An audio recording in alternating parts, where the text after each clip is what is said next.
Ustadz izin bertanya Ustadz. Saya ibu dari dua anak yang jaraknya berdekatan.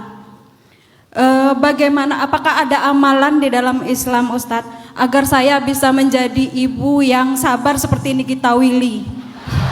Oh, Karena saya rasa saya menghadapi dua anak itu yang sering berperang, saya sering jadi mak lampir jadi Ustadz. Apakah ada amalan agar kita bisa sabar seperti Nikita Willy? Nikita Willy. Terima kasih Pak Ustadz. tergantung donaturnya.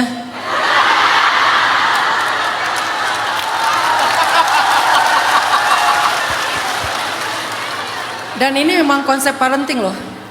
Saya pernah belajar ke Ustadz Ajo Bendri ya. Saya pernah dengar beliau pas kita lagi mau bikin sekolah rimba. Saya minta pendapat beliau dari sisi parentingnya. Beliau pernah bilang gini, salah satu rahasia memiliki ibu yang baik untuk anak-anak kita adalah jadilah seorang suami yang royal.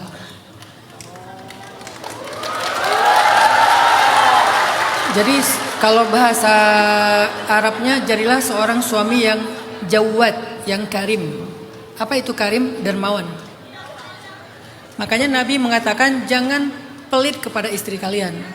Salah satu rahasia memiliki ibu yang solehah, yang sabar, yang baik untuk anak-anak, jadilah seorang suami yang dermawan. Jadilah seorang suami yang royal. Bahasa Arabnya jawad, karim. Makanya para ulama terinspirasi dari banyak hadis mengatakan, wahai para laki-laki, janganlah kalian bersikap kikir kepada istri kalian. Bersikaplah ihsan, wafa. Apa itu ihsan, wafa? Kalau memberikan nafkah, berikanlah yang lebih. Jadi kalau Mbak Miti tadi nanya, apa yang membuat seorang istri itu bisa jangan jadi nenek lampir di rumah? Tergantung donatur.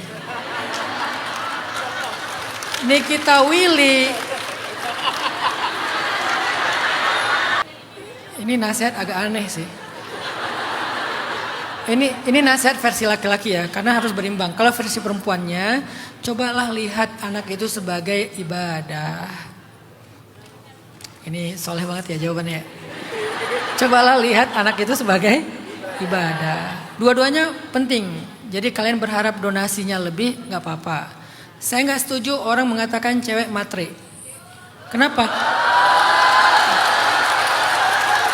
Nggak usah direkam. Saya nggak setuju mengatakan cewek matre. Kenapa? Memang cewek itu harus matre. Itu hak dia. Jadi kalian mengingatkan suami kalian nanti ketika udah nikah tentang nafkah bulanan, misalnya udah tanggal 5 belum ditransfer nih. Ingatin dia, itu nggak matre loh. Boleh, bahkan bagus. Nggak ada juga istilah cowok nafsuan. Saya nggak setuju istilahnya, wah nikah karena nafsu. Emang kenapa harus malu bilang nikah karena nafsu? Emang nafsu? Kenapa? Karena Allah sendiri yang melegalkan itu di dalam Al-Quran. Illa ala azwajihim. Laki-laki beriman itu menjaga pandangan, menjaga kemaluan kecuali kepada istrinya. Secara terhormat dan halal. Jadi gak apa-apa dengan itu. Salah satu tujuan pernikahan itu sakinah. Sakinah itu apa? Tenang. Tenang itu identiknya laki-laki kalau kita baca tafsir. Artinya supaya laki-laki bisa menyalurkan kebutuhan biologisnya secara terhormat dan halal. Itu arti sakinah. Yang kita suka bilang sakinah, mawaddah. Sakinah itu hak suami, mawaddah itu hak istri, rahmah itu hasil mereka berdua yang bernama anak. Jadi sakinah, mawaddah, warahmah, suami, istri, anak. Secara tafsir ya. Jadi kalau kalian sekarang bilang samawa, mulai sekarang harus ngerti. Sakinah itu laki-laki. Apa identiknya sakinah? Kebutuhan biologis. Jadi kalau dibilang, lu nikah nafsu ya? Iya, nafsu banget gua. Itu normal. Kalau dia bilang, enggak, gua enggak nafsuan, enggak normal itu. Berarti kamu nafsunya sama siapa? Laki-laki. Kan bahaya kan? Normal. Kalau enggak nafsuan malah enggak normal.